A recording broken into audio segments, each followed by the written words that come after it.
வெள்ளையா இருக்கிறவன் போய் சொல்ல மாட்டான்னு சொல்ற மாதிரி இன்னுமா கலரெல்லாம் வச்சு ஜட்ஜ் பண்ணிட்டு இருக்கீங்க. என்கிட்ட கஸ்டமர்ஸ் எள்ளெண்ணெயோட கலர் அண்ட் டேஸ்ட் டிஃப்ரென்ஸை பத்தி டவுட்ஸ் கேட்டிருக்காங்க.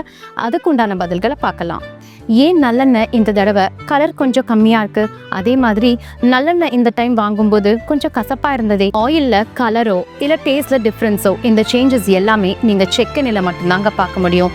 இது ப்ராசஸ்டு ரிஃபைன்ட் ஆயில்ஸ்ல கண்டிப்பா பார்க்க முடியாது. அது ஏன்னு நான் சொல்றேன். எள்ளா இருந்தாலும் சரி இல்ல மற்ற நட்ஸ் அண்ட் சீட்ஸா இருந்தாலும் சரி, அது பருவநிலைக்கு தகுந்த மாதிரி தான் அதனுடைய நேச்சரும் ப்ராப்பர்ட்டிஸும் இருக்கும். எக்ஸாம்பிள், நல்ல ரெயின்ஃபால்ல விளைஞ்ச எள்ளுக்கும் ஒரு ட்ரை லேண்ட்ல இருந்து கிடைக்கிற எள்ளுக்கும் நிறைய வித்தியாசம் இருக்கு with respect to taste and colour. இப்போ யூனிஃபார்மா த்ரூ அவுட் த இயர் ஒரே மாதிரியான டேஸ்ட் அண்ட் கலர்ல கொடுக்கணும்னா டேஸ்ட் அடிட்டிவ்ஸும் கலரிங் ஏஜென்ட்ஸும் ஆட் பண்ணாதான் முடியும். ஆனால் செட்டீஸில் எந்த விதமான அடல்ட்ரேஷனும் இல்லாமல் ஒரு நேச்சுரல் ப்ராசஸாக ஃபார்ம்ல இருந்து உங்கள் கிச்சன் டேபிளுக்கு கொண்டு வந்து எங்கள் ப்ராடக்ட்ஸை சேர்க்குறோம். கடைசியாக ஒன்று சொல்கிறேங்க, இந்த டேஸ்ட் அண்ட் கலர் டிஃப்ரென்சஸை ஆக்சுவலாக நம்ம கொண்டாடணும். ஏன்னா ஆத்தென்டிக்காக செய்கிற கோல்ட் ப்ரெஸ்ட் ஆயில்ஸில் மட்டும்தான் இந்த யூனிக்னஸை பார்க்கலாம். செட்டீஸ் ப்ராடக்ட்ஸை ட்ரை பண்ணணும்னா லிங்க் பயோவில் இருக்க ட்ரை பண்ணி பாருங்கள்.